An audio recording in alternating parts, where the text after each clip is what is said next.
What's going on, my little can't go to sleep motherfuckers? Okay, I'm gonna give you one to laugh and probably give you another one. It's Friday night, you might as well enjoy it. There's no line tomorrow, so what the fuck? And why the fuck not? Alright, let's do. See if we can do more than one. Let's do this is actually this guy in my neighborhood. Grew up with, he's still in my neighborhood. He's related to Black Delicious, but he's that crazy side of the black family. Like, he's like that dude. So what happened was, when he was a kid, we were in the subway one time, fucking around in the subway. You know how we are, kids, fucking whatever. We were like to that level.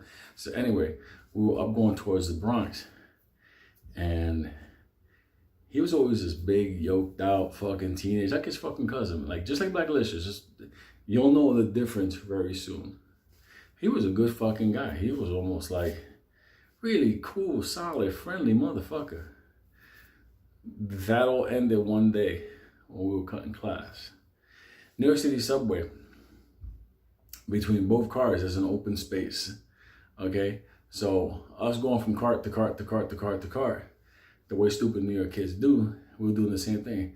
And then he turned around when we were going over the bridge that connects Manhattan to the Bronx, like going up towards the Van Cortlandt Park area. He decided he was gonna fucking look up, like climb up and look, see where the train's going. So he did, and he was having a blast seeing that, whatever. I didn't do it. I was like, this stupid motherfucker.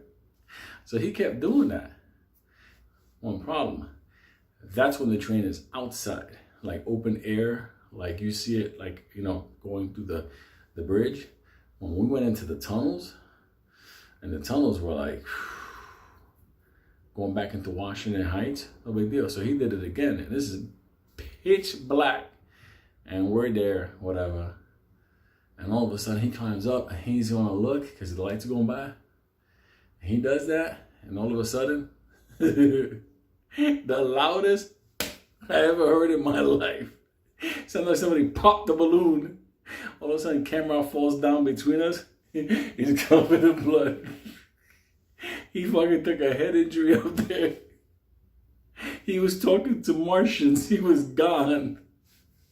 No joke. They had to stop the train at the station, come in. They put him on this board. They wrapped him up, and they took him away. And we didn't see him no more. Like, we didn't see him for like, must have been 2 or 3 years. We just didn't know anything about him. It was just like he was gone by. So one day, you know, a couple of years older, I see this guy show up in the neighborhood. Big motherfucker, wearing a helmet. Like, you know those protective helmets? Like the kids have, they almost like a skateboard helmets, but it was in white. And he's like, yo, Lou. I'm like, I look at this motherfucker, like, who's this motherfucker? This big motherfucker coming with a fucking bicycle helmet on. He's like, it's Camron, man. I was like, oh shit, this motherfucker's alive. I'm like, dog, what the fuck is going on? He said, nah, I'm better now. I'm like, what's with the fucking helmet? He said, nah, I gotta wear this for a while, you know, just in case. I said, just in case what, motherfucker? You'll never be back on the subway again. He's like, no, they have to do some surgery and stuff like that. But I noticed something about him, though, and I was happy he was back. You know, I was like, damn, this motherfucker is back. He was back. But it wasn't the sweet fucking kid Camron that I was raised with. This motherfucker was the devil. He came back new improved. Like, this motherfucker came back like angry. Like, he would get fucking angry and like take some pills and then be looking at motherfuckers and then calm the fuck down. Like that type of motherfucker. So he knew me, Benny, Mike. With us, it was like a family thing. But he used to get fucking heated, talk crazy fucking shit. So for us growing up, we were like, yo, chill with that motherfucker Camera. That motherfucker's crazy. That motherfucker could snap at any moment. And he's rocking that helmet.